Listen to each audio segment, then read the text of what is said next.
Hare Krishna. So it was more than 1 year now when the agreement was settled in the presence of the Narada, and the time was allocated to each and every Pandava to be with the Draupadi. And they also had the agreement, whoever enters in the private chamber of Draupadi, uh, then he will have to go for 1 year of exile in the forest. And they were living really happily. Nobody had broken any that agreement. And also the power and the prestige of the Pandavas were reaching all over the globe.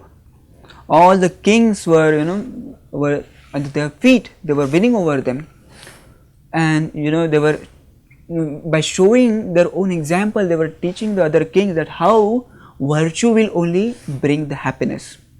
They were always walked on the path of piety and truth, and they were teaching to other kings also.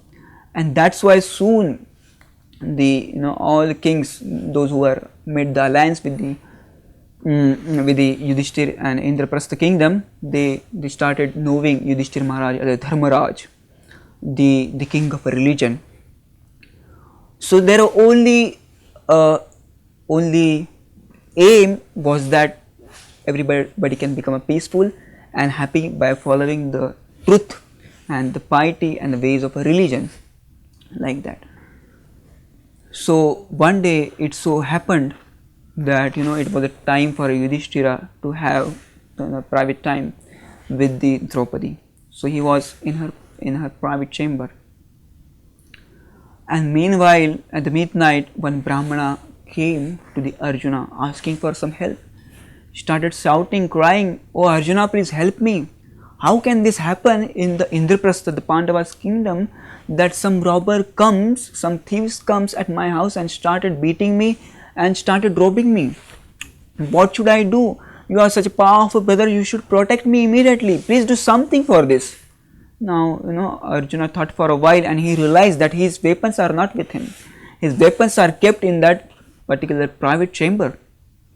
So he was thinking, now what should I do? If I don't protect this Brahmana, then all the virtue will be killed. The fame of the Yudhishthira Maharaj will be reduced, because the Brahmanas are the higher than the Vaishyas and even the Kshatriyas. So it will be not good if I don't protect this Brahmana. But simultaneously I have to see for the agreement. We have made the agreement, but he thought that the duty to protection of the Brahmana is higher than my agreement. If I broke the agreement, what will happen? I will have to go for exile for 1 year. I am ready for that. And if it is destined for me, then it will surely happen. So he immediately went into the private chamber. He knocked on the door and he entered into the room where the Yudhishthira Maharaj was with the Draupadi, and he immediately took his bow and arrow and he seek the permission for the Yudhishthira Maharaj. And Yudhishthira Maharaj knew that Arjuna will not enter into this chamber unless there is some urgency. So he understood, and then Arjuna also explained that there is a Brahmana who was attacked with the thieves and robbers, and they were trying to rob his home. So I want to protect him. So Yudhishthira Maharaj gave him the permission. He was happy with that Arjuna's decision.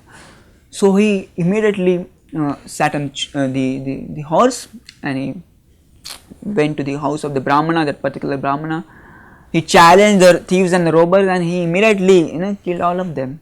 He restored all the wealth of the Brahmanas again back, and Brahmana was really happy, and he was really satisfied with the Arjuna. He gave blessings to the Arjuna. Then Arjuna immediately came back to the home, and Yudhishthira Maharaj was waiting for him. He again went into the private chamber and he kept his bows and arrows and asked Yudhishthira Maharaj to give him the punishment. And he told that, give me the permission that to go to the exile, because I have broken the agreement.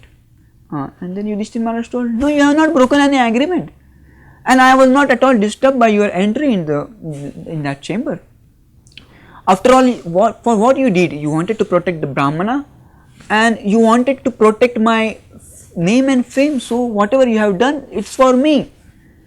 So you need not to go for exile for 1 year. I cannot bear that separation. That time Arjuna told, please don't say like this, because we have always followed the path of a virtue and a truth.